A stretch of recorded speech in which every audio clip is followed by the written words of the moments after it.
बिहार की बड़ी party RJD के नेताओं से सीबीआई की पूछताछ और उनके ठिकानों पर ईडी की तलाशी लगातार सुर्खियों में बनी हुई है। केंद्रीय एजेंसियों की इस खास कार्रवाई से बिहार में सत्तारूढ़ महागठबंधन काफ़ी नाराज नजर आ रहा है। इस मुद्दे पर आरजेडी और जेडीयू दोनों ही दलों के नेता भारतीय जनता पार्टी पर एजेंसियों के दुरुपयोग करने का लगातार आरोप लगा रहे हैं। दूसरी तरफ भारतीय जनता पार्टी राज्य में अपनी जमीनी स्तर पर लोकसभा चुनाव की तैयारियों में जुटी हुई है। हाल ही में पार्टी ने राज्य में जिला स्तर पर अपने संगठन में भी बदलाव किए हैं। इसके अलावा बीजेपी ने बड़े नेता लगातार राज्य का दौरा कर रहे हैं, राज्य में घूम रहे हैं। बीजेपी बिहार में अगले साल होने वाले लोकसभा चुनाव को देखते हुए राज्य की छोटी छोटी पार्टियों को अपने साथ जोड़ने की लगातार कोशिश कर रही है और इसमें वह सफल होती नजर भी आ रही है। नमस्कार, मैं हूं आपके साथ धीरज पंचोली। आप देखना शुरू कर चुके हैं नज़र टुडे। आज इस नज़र टुडे खास पेशकश में हम बताएंगे आपको कि क्यों भारतीय जनता पार्टी पर बिहार की सरकार द्वारा लगातार ये आरोप लगाया जा रहा है और क्यों भारतीय जनता पार्टी नीतीश कुमार को पलटू राम जैसे कई तमगे देकर बार बार उन्हें यह सत्ता का लोभी कह रहे हैं। पिछले सप्ताह बिहार प्रदेश बीजेपी के अध्यक्ष संजय जायसवाल और लोक जनशक्ति पार्टी के नेता चिराग पासवान के बीच मुलाकात को इसी नज़रिए से देखा जा रहा है। साल 2019 के लोकसभा चुनाव में बीजेपी के साथ जेडीयू भी एनडीए का हिस्सा थी। उस चुनाव में बिहार की 40 में से 39 सीटों पर एनडीए की जीत हुई थी। बिहार में बीजेपी के लिए साल 2019 के प्रदर्शन को दोहरा पाना आसान नहीं होगा। खासकर किसी बड़ी पार्टी के साथ गठबंधन न होने से बीजेपी की मुश्किलें बढ़ सकती हैं। बिहार की सियासत में छोटी पार्टियों में लोक जनशक्ति पार्टी की ताकत सबसे प्रभावी और सबसे ज़्यादा मानी जाती है। साल 2019 के लोकसभा चुनाव में एनडीए में शामिल इस पार्टी को 6 सीटों पर जीत मिली थी। हालांकि पार्टी के संस्थापक रामविलास पासवान के निधन के बाद एलजेपी 2 गुटों में बंट चुकी थी। इसका एक गुट पशुपति पारस के नेतृत्व में एनडीए से जुड़ा हुआ है, जबकि दूसरा धड़ा चिराग पासवान के साथ है। चिराग पासवान एनडीए से अलग हैं, लेकिन अब वो भी धीरे धीरे भारतीय जनता पार्टी के करीब आते हुए नजर आ रहे हैं। दिसंबर महीने में मुजफ्फरपुर के कुढ़नी में हुए विधानसभा उपचुनाव के दौरान चिराग पासवान ने भारतीय जनता पार्टी के लिए प्रचार भी किया था। इस पर वरिष्ठों का मानना है कि महागठबंधन के पास बिहार में फिलहाल करीब 45% वोट है, जबकि बीजेपी के पास महज 24% वोट है। इस पर चिराग पासवान यानी लोक जनशक्ति पार्टी के 6% वोट और 3% कुशवाहा वोट अगर जोड़ दें तो यह महागठबंधन से काफ़ी पीछे हैं। इस पर और वरिष्ठ जानकारी देते हुए कहते हैं कि अगर आरजेडी और जेडीयू सच में सारे मतभेद भुलाकर एकजुटता से होकर चुनाव लड़े तो बिहार में बीजेपी का क्या हाल होगा, यह तो बीजेपी को खुद आशंका हो सकती है। बीजेपी के शीर्ष नेतृत्व ने बिहार में पार्टी को हमेशा नीतीश कुमार का पिछलग्गू बनाकर ही रखा। बीजेपी बिहार में कितनी काबिल है यह उसके नेता कभी दिखा ही नहीं पाए।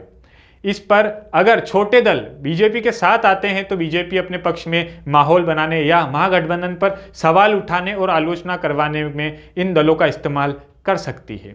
लेकिन इसका एक नुकसान यह भी हो सकता है कि अगर छोटे दलों ने ज़्यादा बड़ा मुंह खोला या उनकी मांग ज़्यादा बड़ी हुई तो यह एक तनाव की स्थिति भी पैदा कर सकता है। ऐसा नहीं कि कुछ हाल वीआईपी के मुकेश साहनी का है। मुकेश साहनी मूल रूप से दरभंगा के रहने वाले हैं। मुकेश साहनी मुंबई फिल्म उद्योग से बिहार की राजनीति में आए हैं और उनको उस चकाचौंध का एकाएक फायदा मिला है। साहनी मछुआरा समुदाय से आते हैं और उनका यह दावा रहा है कि केवल निषाद ही नहीं बल्कि बिंद, बिलेदार, तियार, खुलवत, सुरहैया, घोड़ी, वनपार के समेत केवट समेत 20 ऐसी जातियां हैं और उपजातियों जो उनके समुदाय का हिस्सा है। मुकेश साहनी की बिरादरी में कई उपजातियां शामिल है, लेकिन ऐसा भी नहीं है कि यह सब साहनी के साथ ही खड़े हैं। वो जमीनी नेता भी नहीं हैं, लेकिन ये लोग अगर अपने दम पर 1-2% वोट भी भारतीय जनता पार्टी को दिला पाते हैं तो इसका फायदा भाजपा को सीधा होगा। मुकेश साहनी ने साल 2019 के लोकसभा चुनाव में महागठबंधन के साथ मिलकर 3 सीटों पर उम्मीदवार उतारे थे। हालांकि उनकी विकासशील इंसान पार्टी को इसमें कोई सफलता प्राप्त नहीं हुई। वहीं दूसरी तरफ साल 2020 के बिहार विधानसभा चुनाव में वीआईपी के 3 विधायक चुनकर आए, लेकिन मार्च 2022 में तीनों ही भारतीय जनता पार्टी में शामिल हो गए। 2020 के विधानसभा चुनाव में वीआईपी उपेंद्र कुशवाहा की तब की पार्टी राष्ट्रीय लोक समता पार्टी से ज्यादा सफल रही। आरएलएसपी को उन चुनावों में एक भी सीट नहीं मिली थी। बिहार के पूर्व मुख्यमंत्री जीतन राम मांझी भी गया और उसके आसपास के इलाकों में महादलित समुदाय के बीच असर रखते हैं। मांझी अपने बेटे विधायक संतोष सुमन को बिहार का मुख्यमंत्री बनवाने की महत्वाकांक्षा लगातार पाले हुए हैं। इसी साझेदारी होने के बाद भी मांझी को लेकर महागठबंधन पूरी तरीके से उन पर भरोसा नहीं कर सकता।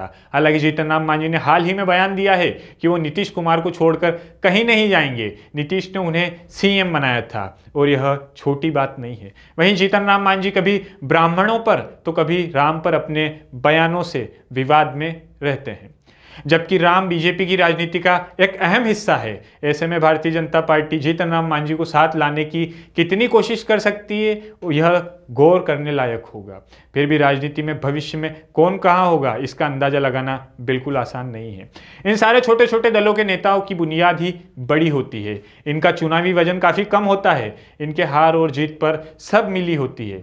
ये खुद हार कर भी खुद को बहुत बड़ा नेता बताते दिखते हैं। बिहार सरकार में सत्ता पर काबिज महागठबंधन के सबसे बड़ी पार्टी राष्ट्रीय जनता दल के नेता और करीबी लोग सीबीआई के सवालों और ईडी की तलाशियों में उलझे हुए हैं। लालू प्रसाद यादव के रेल मंत्री रहते हुए साल 2004 से 2009 के बीच कथित तौर पर रेलवे में नौकरी के बदले लालू परिवार को जमीन दी गई थी। सीबीआई ने इस मामले की जांच फिर से शुरू की है। वहीं राज्य के मुख्यमंत्री नीतीश कुमार ने पार्टी पहले जेडीयू, उसके बाद नेता उपेंद्र कुशवाहा से परेशान रही। कुशवाहा के बाद तमिलनाडु में बिहारी मजदूरों पर कथित हमले को लेकर बीजेपी ने नीतीश पर हमला शुरू कर दिया था।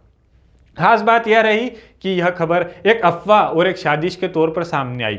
फिर भी जेडीयू या आरजेडी जैसे पार्टी के आक्रामक तरीके से बीजेपी पर पलटवार करने में नाकाम दिखे हैं। पिछले साल महागठबंधन की सरकार बनने के बाद से कभी जहरीली शराब की मौत तो कभी शराबबंदी पर उठ रहे सवालों के दबाव के बीच नीतीश कुमार पर लगातार इन सब का दबाव बना हुआ है। बिहार में महागठबंधन में शामिल कांग्रेस और वामपंथी पार्टियां राष्ट्रीय स्तर पर बीजेपी विरोधी पार्टियों के साथ समीकरण बनाने के इंतजार में है।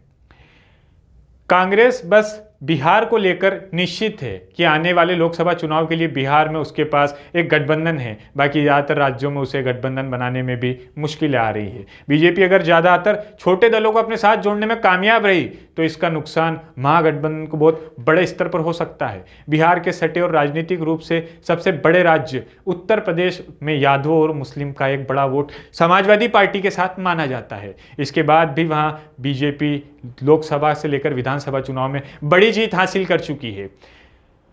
बीजेपी शुरू से ही ऐसी राजनीति करती रही है जिसमें वह ओबीसी वर्ग के अंदर भी सामाजिक और आर्थिक रूप से पिछड़ी अन्य जातियों को अपने साथ जोड़ने की लगातार कोशिश करती है।